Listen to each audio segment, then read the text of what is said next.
Bismillahirrahmanirrahim. Bismillah wa bihamdih. Assalamualaikum warahmatullahi wabarakatuh. Alhamdulillah. Alhamdulillahi nahmaduhu wa nasta'inuhu wa nastaghfiruh. Wa na'udzu billahi min syururi anfusina wa min sayyiati a'malina. May yahdihillahu fala mudhillalah wa may yudlilhu fala hadiyalah. Ashhadu an la ilaha illallah wahdahu la syarikalah wa ashhadu anna Muhammadan abduhu wa rasuluhu la nabiyya wa la rasula ba'dah. Allahumma salli wa sallim wa barik ala habibina wa nabina wa rasulina Muhammad ibn Abdillah wa ala alihi wa ashabihi wa man iktada hudah ila yaumil qiyamah. Amma ba'du fa ya ayyuhal hadirun rahimani wa rahimakumullah. Usikum wa nafsi wa iyaya bitaqwallahi wa ta'atihi la'allakum tuflihun.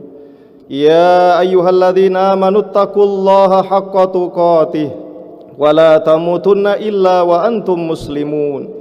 Ya ayyuhalladzina amanu taqullaha wal tanzur nafsum ma qaddamat lighad wattaqullaha innallaha khabirum bima ta'malun. Wala takunu kalladzina nasullaha fa ansahum anfusahum ulaika humul fasiqun.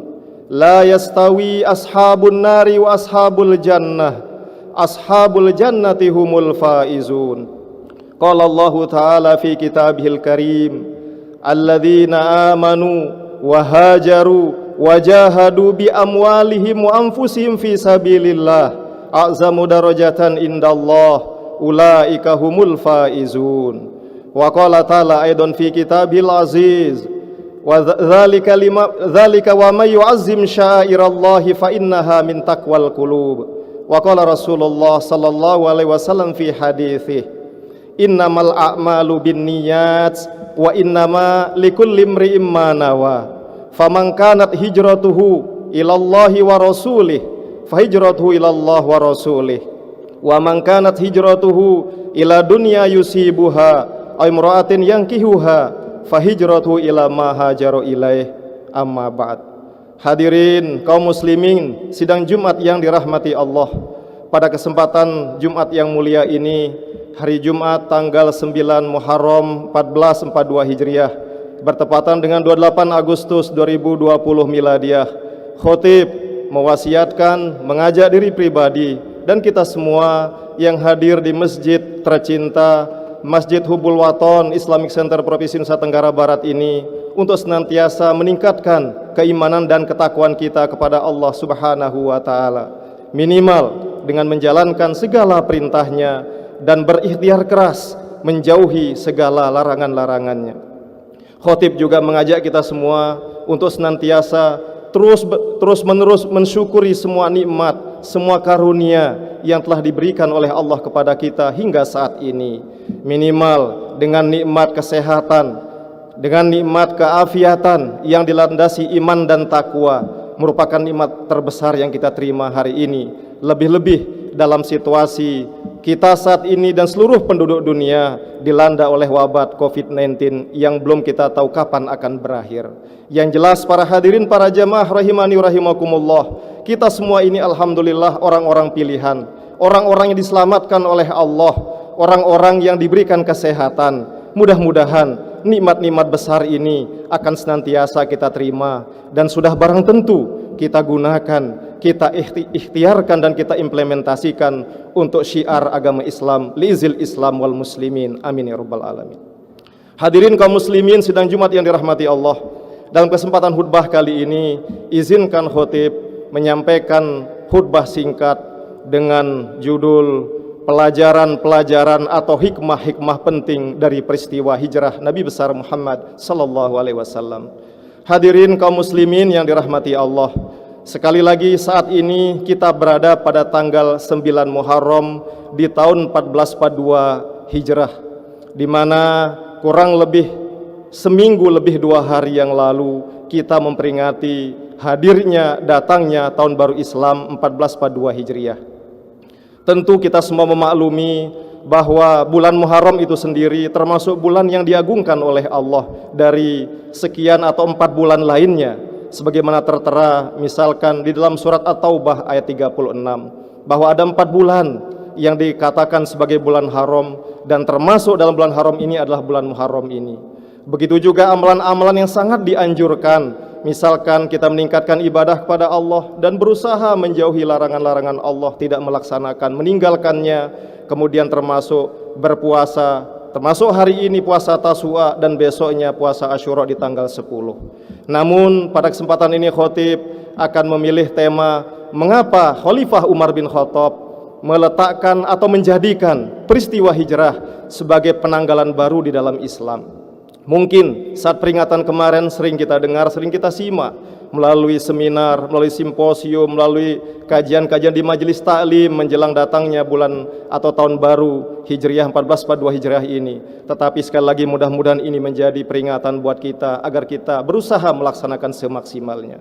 Hadirin kaum muslimin yang dirahmati Allah, dalam beberapa karya atau literatur yang kita baca, secara umum bahwa hijrah ini dibagi menjadi 2. Ada hijrah yang disebut dengan hijrah fisik, yakni dengan jasmani kita atau seseorang meninggalkan sebuah tempat menuju ke tempat baru yang lebih baik, terutama dalam hal ini dalam kerangka menyebarkan, mensosialisasikan, menumbuh kembangkan serta menyuburkan nilai-nilai tauhid, syiar-syiar Islam. Dan jihad fisik ini telah selesai para jamaah, para hadirin dirahmati Allah, seiring dengan berakhirnya termasuk Fathu Makkah yang dilaksanakan oleh baginda Rasul sallallahu alaihi wasallam. Kemudian yang kedua adalah hijrah yang bermakna psikologis atau filosofis. Dalam hal ini kita bisa termasuk di dalamnya, yakni berusaha menjauhi segala yang dilarang oleh Allah, baik dalam bentuk pikiran, dalam bentuk sikap maupun perbuatan. Manusia memang adalah makhluk yang penuh dengan kesalahan, tetapi bukan berarti dengan adigium atau dengan ungkapan seperti ini kemudian kita melanjutkan kesalahan yang ada, padahal kita sudah mengetahui itu perbuatan salah. Makanya momentum terpenting dari peristiwa hijrah adalah bagaimana kita meninggalkan kondisi jiwa ataupun pemikiran-pemikiran kita yang selama ini boleh jadi bertentangan dengan agama. Kita menyadari dan melakukan dengan sesuatu yang jauh lebih baik, sehingga hijrah dalam makna kedua ini jauh lebih kondusif. Hijrah dalam makna kedua ini adalah hijrah yang bersifat ongoing proses, tidak akan pernah berhenti sampai di ujung nafas kita. Dalam sebuah riwayat baginda Rasul pernah mengatakan, wal muhajir man hajaro ma nahallahu an, au kama qila fir riwayah. Orang yang berhijrah atau muhajir yang sejati adalah mereka yang terus-menerus secara sungguh-sungguh meninggalkan apa yang dilarang oleh Allah Subhanahu wa taala. Hadirin kaum muslimin yang dirahmati Allah, pada kesempatan ini ada satu kata penting yang akan kita sampaikan terkait dengan pelajaran-pelajaran berharga dari peristiwa hijrah secara fisik yang dilakukan oleh baginda Rasul Muhammad sallallahu alaihi wasallam. Sejarah menunjukkan kepada kita bahwa khalifah kedua Amirul Mukminin, Khalifah Abu Bakar As-Siddiq, Khalifah Umar bin Khattab radhiyallahu an menjadikan peristiwa hijrah Nabi sebagai awal penanggalan di dalam Islam. Di sini memang banyak menafsirkan dan bertanya para jamaah, mengapa tidak tahun kelahiran Nabi sebagai tahun pertama dalam penanggalan Islam, atau mengapa tidak bahwa nuzulul Quran 17 Ramadan sebagai awal tahun penanggalan dalam Islam.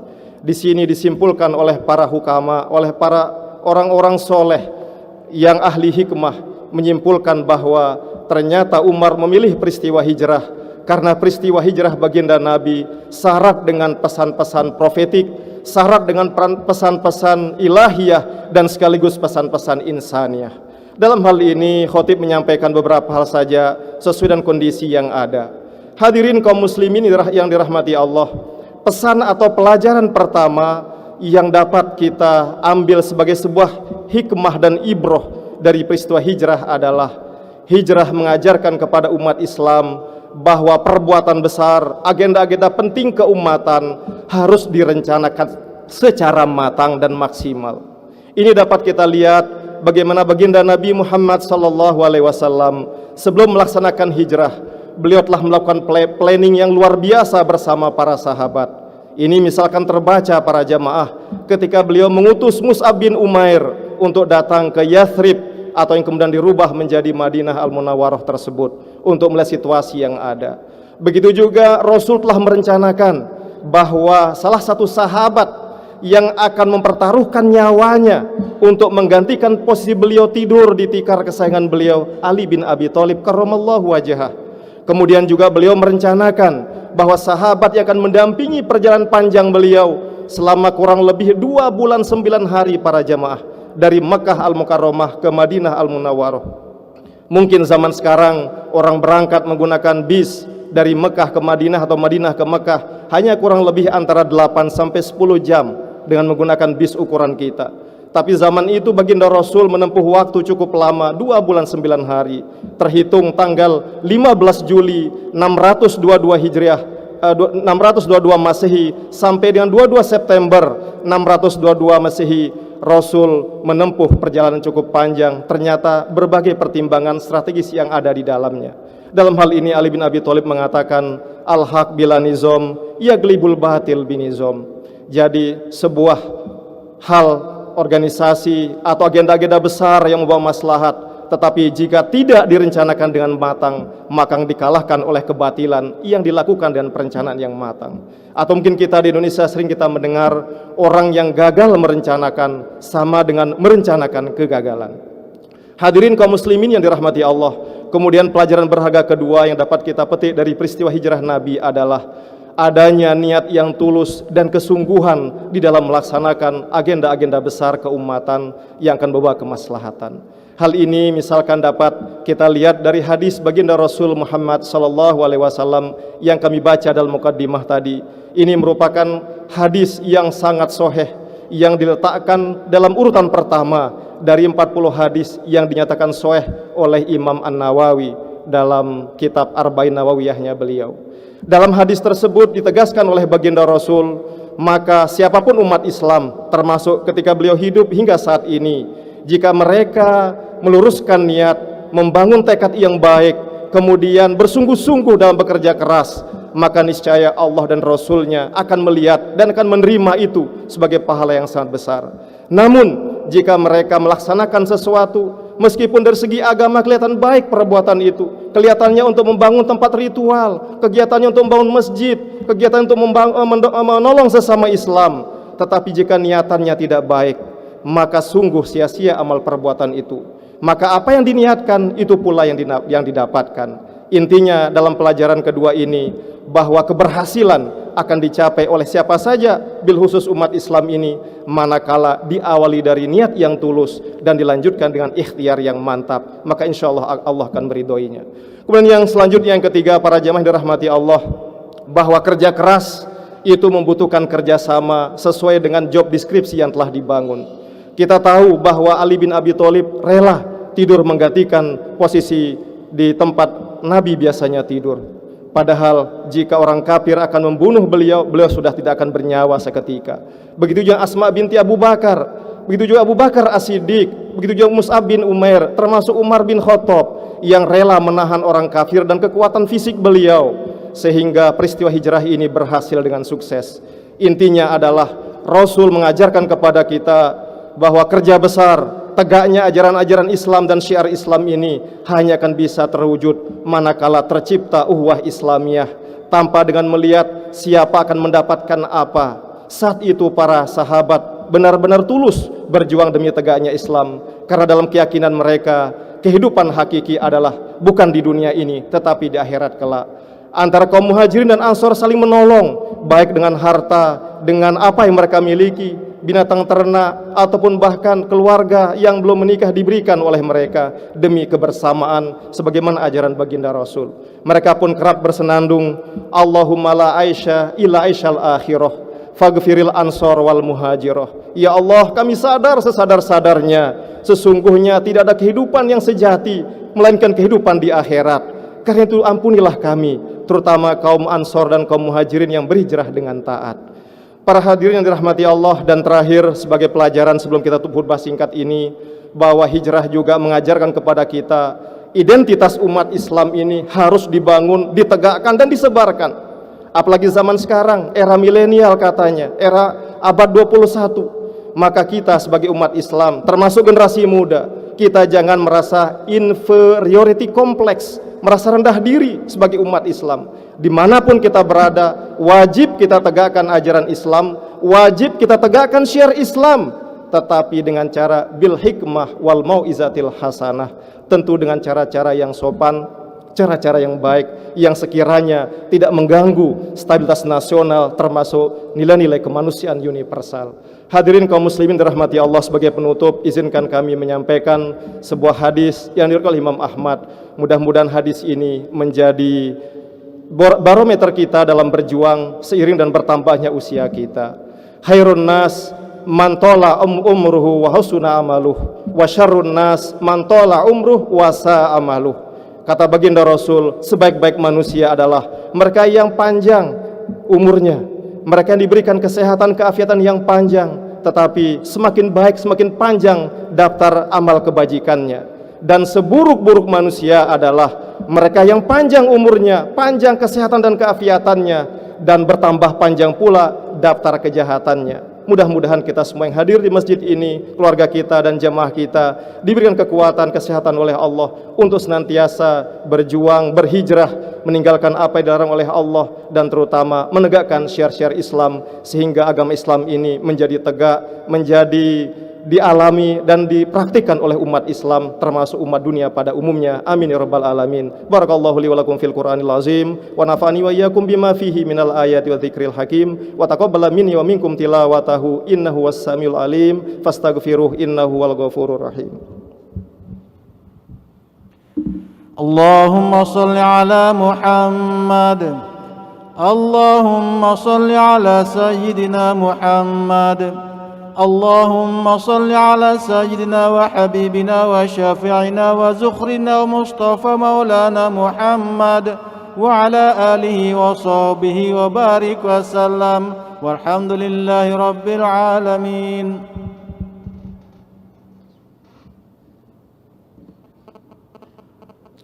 Alhamdulillah, alhamdulillahil wahidil qahar, al-halimil karimis satar, al-munazzah anisyabih wasyariki wal inzor. Ashkuruhu ta'ala syukra man sarrafa jawarihahu fi ta'ati rabbih ana al-laili wa atrafan nahar. Ashhadu an la ilaha illallah wahdahu la syarikalah, syahadatan tunji qailaha min adzabin nar. Wa asyhadu anna Muhammadan abduhu wa rasuluhu sayyidul khalaiqi wal bashar. Salatullah wa salamu alaihi wa ala alihi wa ashabihil athhar. Amma ba'du faywal hadirunal kiram rahimani wa rahimakumullah. Usikum wa nafsi wa iyaya bitaqwallah wa ta'atihi lallakum tuflihun. Ya ayyuhalladzina amanu taqullaha haqqa tuqatih wa la tamutunna illa wa antum muslimun. Wa'lamu ayyuhal hadirun annallaha ta'ala amarakum bi amrin bada fi binafsihi wa thanna bi malaikatil musabbihati bi qudsihi wa qala ta'ala mukhbiran wa amiran fi muhkami tanzilih. Innallaha wa malaikatahu yusholluna 'alan nabi ya ayyuhalladzina amanu shallu 'alaihi wa sallimu taslima. Allahumma shalli ala sayyidina Muhammad wa ala ali sayyidina Muhammad kama shallaita ala sayyidina Ibrahim wa ala sayyidina Ibrahim wa barik ala sayyidina Muhammad wa ala ali sayyidina Muhammad kama barakta ala sayyidina Ibrahim wa ala sayyidina Ibrahim fil alamin innaka Hamidum Majid. Mari kita berdoa kepada Allah Subhanahu wa taala agar kita diberikan kesehatan, keafiatan, dan mampu menjalankan tugas kita sebagai hamba Allah dan sebagai khalifah di muka bumi ini dengan sebaik-baiknya. Na'udzubillahi minasyaitonir rajim. Bismillahirrahmanirrahim. Allahumma inna nas'aluka ridhaka wal jannah wa na'udzubika min sakhatika wan nar. Allahumma ighfir lil muslimina wal muslimat wal mu'minina wal mu'minat al ahya'i minhum wal amwat innaka sami'un qaribun mujibud da'wat ya qadiyal hajat. Allahumma aslih wulata umuril muslimin ajmain, khususan umur bi ulama'ina wa fuqaha'ina wa zu'ama'ina wa umara'ina bi muhafazati Nusa Tenggara Al-Gharbiyah. Wafikum lima tuhibbuh wa tardah min naf'il ibadi wal biladi ya karim. Allahumma dafa'annal bala wal waba wal bala wal gola wal fahsya wal munkar wasyada'id wal mihan ma zuhara minha wa ma baton min masajidina wa min buyutina wa min baladina Indonesia hadhi khassah wa min buldanil muslimin ammah innaka ala kulli syai'in qadir. Rabbana ya Rabbana atina fid dunya hasanah wa fil akhirati hasanah wa qina adzabannar. Amin ya rabbal alamin. Ibadallah, innallaha ya'murukum bil adli wal ihsan wa ita'i dzil qurba wa yanha 'anil fahsya'i wal munkari wal baghi ya'izukum la'allakum tadhakkarun. Fadhkurullahal 'azim yadhkurkum washkuruhu 'ala ni'amihi yazidkum was'aluhu min fadlihi yu'tikum wa la dzikrullahi akbar wallahu ya'lamu ma tasna'un wallahu muwaffiq wal hadi ila sabilir rasyad. Assalamu alaikum warahmatullahi wabarakatuh.